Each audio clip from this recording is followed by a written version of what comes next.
Hello everyone, welcome to Excel வழிகாட்டி. நான் உங்கள் வழிகாட்டி அருள். இந்த வீடியோ நம்ம என்ன பார்க்க போகிறோம்னா, ஈக்குவேஷன்லாம் எப்படி எக்ஸலில் டைப் பண்ணுறாங்க, எப்படி டைப் பண்ணலாம், ஈஸியான என்ன மெத்தட்லாம் இருக்குங்க இந்த வீடியோவில் பார்க்கலாம். ஃபஸ்ட் நம்ம வழக்கம் போல் ஒரு எக்ஸலில் ஒரு எம்டி ஃபைல் ஓப்பன் பண்ணிக்கலாம்.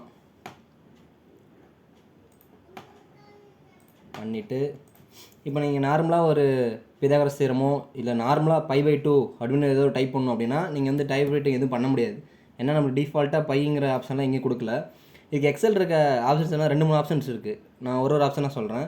ஃபஸ்ட்டு எடுத்தோன்னா நீங்கள் வந்து இன்செட்டில் போயிட்டு சிம்பிள்ஸ் வரும். சிம்பிள்ஸில் ஈக்குவேஷன்ஸ் போயிங்க. ஈக்குவேஷன்ஸ்குள்ளே போனீங்கன்னா ஏகப்பட்ட ஈக்குவேஷன்ஸ் இருக்கும். இங்கே நீங்கள் இந்த உங்களுக்கு இல்லாத சிம்பிள்லாம் கூட இந்த இடத்துல டைப்பாக வர மாதிரி காட்டும். நீங்கள் அப்படி இல்லை, எனக்கு வந்து இங்கே ஃப்ராக்ஷனில் என்னென்னா dy/dx இல்லை π/2 அது மாதிரி ஆப்ஷன் வேணும்னா நீங்கள் டேரெக்டாக நீங்கள் அதை சூஸ் பண்ணிக்கலாம். சூஸ் பண்ணிங்கன்னா அது வந்துடும். அப்படி இல்லை, எனக்கு டைரெக்டாகவே வந்து பெரிய ஃபார்முலாவாக வேணும். எப்படின்னா இப்போ நம்ம ஒரே நிமிஷம் இருங்க. ஈக்குவேஷன்ஸில் இப்போ பினாமல் திறம் இருக்குது, பைனாமல் திறம் அப்படின்னா ஃபோரியர் சீரிஸ்லாம் வேணும் அப்படின்னா நீங்கள் டேரெக்டாக ஃபோரியர் சீரிஸை கிளிக் பண்ணிங்கனாவே உங்களோட அந்த ஃபார்முலா டேரெக்டாகவே இங்கே வந்துடும். இது வேணுங்கிறப்போ உங்களை ஃபார்முலா எது எடிட் பண்ணணும் அப்படின்னா நீங்கள் டேரெக்டாக ஃபார்முலாவில் இங்கே வந்து எக்ஸ் பதிலாக வேல்யூ கொடுக்குறீங்க அப்படின்னா எக்ஸ் பதிலாக 1 அப்படின்னு நான் சப்ஸ்டியூட் பண்ணி வேல்யூ கொடுத்து கூட நீங்கள் டேரெக்டாக யூஸ் பண்ணிக்கலாம். இது ஒரு மெத்தடு.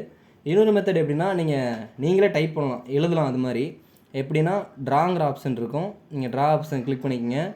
இதில் வந்து இங்க் டு மேக்ஸுங்கிற ஆப்ஷன் கிளிக் பண்ணிக்கோங்க. இங்க் டு ஷேப் கொடுத்தீங்கன்னா நீங்கள் ஷேப்ஸ் வரைகிறத பொறுத்து அது வந்து ஷேப் போடும். அப்படி இல்லாமல் நீங்கள் ஈக்குவேஷன்ஸ் வேணும் அப்படின்னா இங்க் டு மேத்துங்கிறத சூஸ் பண்ணிவிட்டு இப்போ நான் π/2 எழுதுறதுக்கு நான் இப்போ வந்து ட்ரா பண்ணுறேன். π/2 போட்டுறேன். π/2 போட்டதும் நம்மளோட வேல்யூ வந்து இங்கே வந்துருச்சு. அதை நம்ம வந்து டேரெக்டாக யூஸ் பண்ணிக்கலாம். இன்சர்ட்டுங்கிறத கொடுத்தீங்கன்னா π/2ங்கிற வேல்யூ இங்கே வந்துடும். இதே மாதிரி சிம்பிளாக இன்னும் நிறையா ட்ரிக்ஸ் தெரிஞ்சுக்கணுன்னா எக்ஸல் வழிகாட்டி சப்ஸ்கிரைப் பண்ணுங்கள். வேறு ஏதாவது உங்களுக்கு தெரிஞ்சுக்கணுன்னா அந்த எது தெரிஞ்சுக்கணும்னு ஆசைப்பட்றீங்களோ அதை வந்து கமெண்ட்டில் மென்ஷன் பண்ணுங்கள். தேங்க்யூ.